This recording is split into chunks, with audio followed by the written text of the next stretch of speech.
In 1986, 25-year-old Rodney Chayko and his friend David Sager rode in the last seats of the Mindbender, the world's tallest indoor roller coaster. They were excited and looking for a night of fun. As soon as the coaster started moving, Rodney felt the car sway over the railing. But it was too late to stop the ride. Within seconds, they were moving at a speed of 100 kilometers per hour, 60 miles per hour, and then everything went black. The last car of the coaster had struck a pillar and thrown everyone inside to the ground. All of the passengers were dead, except for Rodney. Was he just lucky? Or was it a last-minute decision that saved his life? Roller coasters originated in Europe in the 19th century. Early thrill seekers used to ride them at about 80 kilometers per hour, 50 miles per hour. Modern roller coasters move on the same principle of gravity. But these modern machines can speed along at up to 240 kilometers per hour, 150 miles per hour, and free fall from a height of 140 meters, 460 feet. Can you imagine being thrown off one of these machines? Unfortunately, some people have been, and a few have survived. Today we've compiled the top 3 most incredible stories of these survivors. Pay attention because you might learn something that could save your life one day. How quickly can you stop a roller coaster in an emergency? How can you tell if something is wrong before the ride starts? And what can you do to survive such a fall? But before we dive into these terrifying accidents, let's see how safe you are right now. Yes, you, at home, watching this video on your phone or computer, may be surrounded by threats. But don't worry. As always, we have just the solution you need. Number 3, The Dangling Child. May 30, 2019. It was a normal day during spring break at the Lightwater Valley theme park in Yorkshire, UK, when a mother and her 6-year-old son boarded one of the park's roller coaster cars. The passengers were attached to the carriage by a safety bar. Some people recalled seeing that the child didn't appear to be safe behind the lap bar. Then the ride began. A few seconds later, the child slid out of his seat. His mother started screaming for help.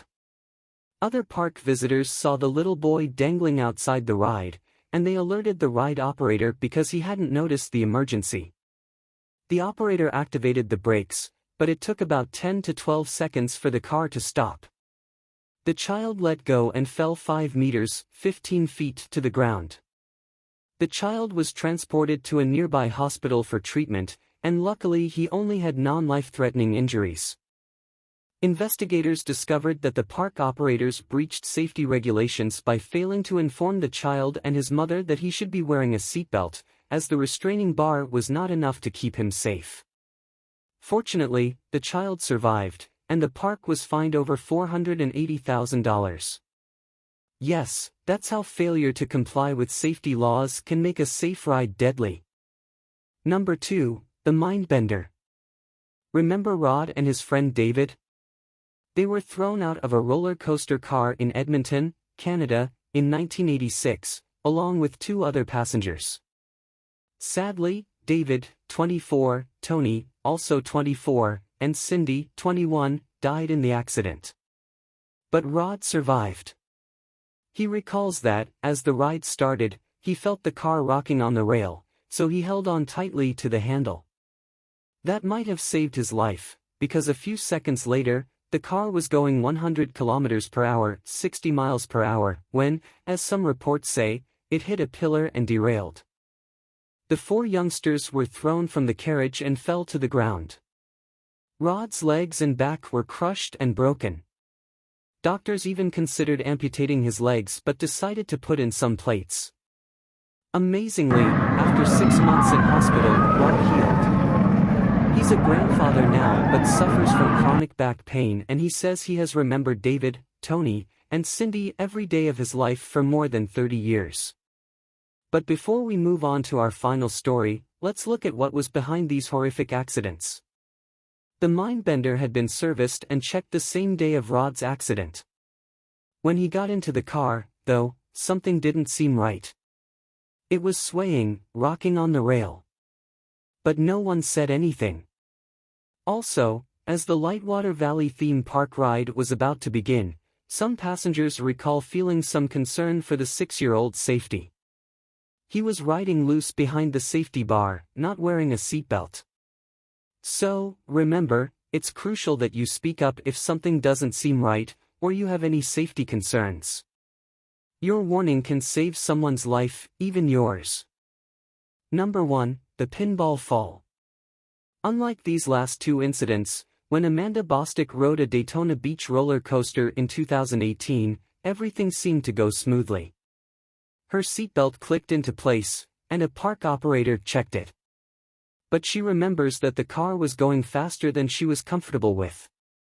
At the first curve, she felt the car was not fully attached to the rail. She began to hear metallic screeching and people screaming. She held on to the handle and prayed for it to end. But seconds later, the carriage derailed and she got thrown into the air. Other passengers saw her bounce around the structure from pillar to pillar like a pinball. Finally, she hit the ground. She suffered bruises and cuts all over her body, a concussion and broken teeth. But she survived. Investigators discovered that the authorities had pointed out safety problems, such as excessive corrosion, 2 years before the accident. Although those complaints did get addressed, Amanda insists that something must have gone wrong, as she ended up in a terrible accident that nearly cost her her life. That's why conscientious maintenance and constant servicing are required to avoid roller coaster accidents. Unfortunately, roller coasters aren't the only amusement rides that can kill you. Have you ever gone down a waterslide? It was fun, wasn't it? But if you weren't careful, you could have lost your head. It happened once on one of the largest waterslides in the world.